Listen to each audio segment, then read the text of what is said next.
Hey, what's going on, guys? Pilo Trades here. Hey, it's about time we do an update on the M1 dividend portfolio. So without further ado, let's get into it. All right, guys, so here we go. This portfolio sits at 28,568 with 4 cents. We are up on the yearly chart, 12.73%. We see our REITs pie is up 16.24%. Our weekly dividend pie is up 15.64%. Our lazy pie is up 9.94%.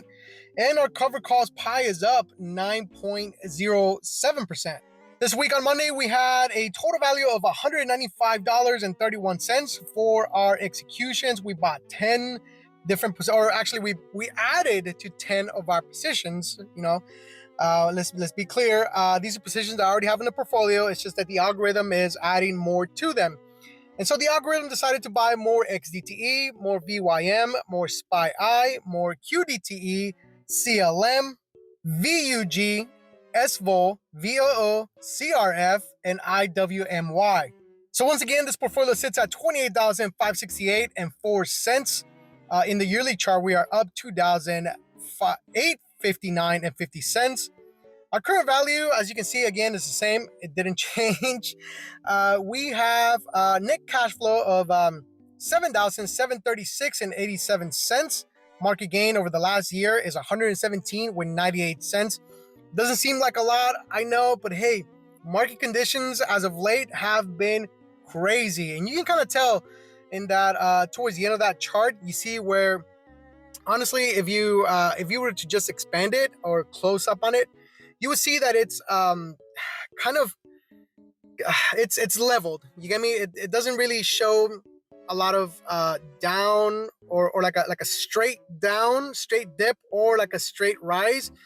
It's just constant, right? It does have its its changes. It does have its versatility, right? It goes up and down, up and down, up and down. But when you look at the grand scheme of things, it's just staying constant.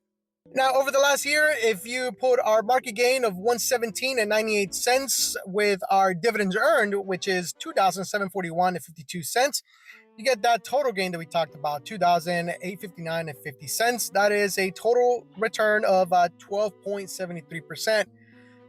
There's 33 holdings in this portfolio, which I mention it all the time in all my M1 reviews. That's a little too high. 33 holdings it's a bit high. I'd rather have a little bit more, like in the 20 to 25 holdings. But for now, we're gonna hold. We've been holding for a long time.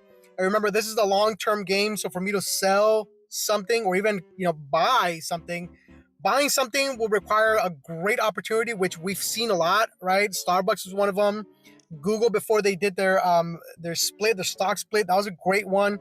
Amazon as well, right? But when it comes to selling, that's a little bit more difficult, especially if you're playing the long game, right? If you're playing the long game, you're not going to sell you're not going to sell any of those positions, for example, that I mentioned anytime sooner than like 6 months, maybe even a year, maybe even 5 years, right? Those are like long-term holds, especially with those names, with the exception of Starbucks. Starbucks, I don't think is that long of a hold, if you ask me, or as long as a hold like Google or Amazon.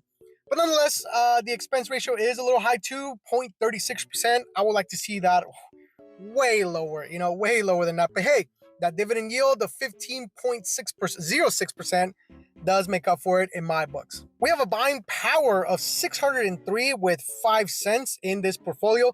We used to have, I think it was $1,000 that we had sitting on the sidelines waiting for like the perfect moment. And since we've been coming down, since we've been knocking at the door or maybe even entering the room of correction territory, I've been, just unleashing some of these funds and, dollar cost averaging into some of the positions that this portfolio already has. Nonetheless, when you want a dollar cost average, you do it, slowly, step by step. If you have some cash, just sitting there on the sidelines, you don't want to unleash all that at the first sign of a bear market or correction or even a market crash, right? You don't want to do that. I'm not advocating for timing the market. I'm not advocating for, timing the bottom or trying to like guess it or trying to, do any of that stuff. You don't want to do that. You want a dollar cost average. You want to do it little by little, right? That's what you want to do. But hey, I am not a financial expert. I am not your financial advisor. So please, don't listen to me. I'm just a guy on social media that loves dividend investing, all right? But hey, I'm not saying copy my style. Everybody has their own, right? I am a long-term dividend investor. I know that doesn't sit with everyone, but hey, this is what I'm doing on my portfolio. That's pretty much it, guys. Thank you for watching. Remember, keep dollar cost averaging, keep investing. Till next one. Take care.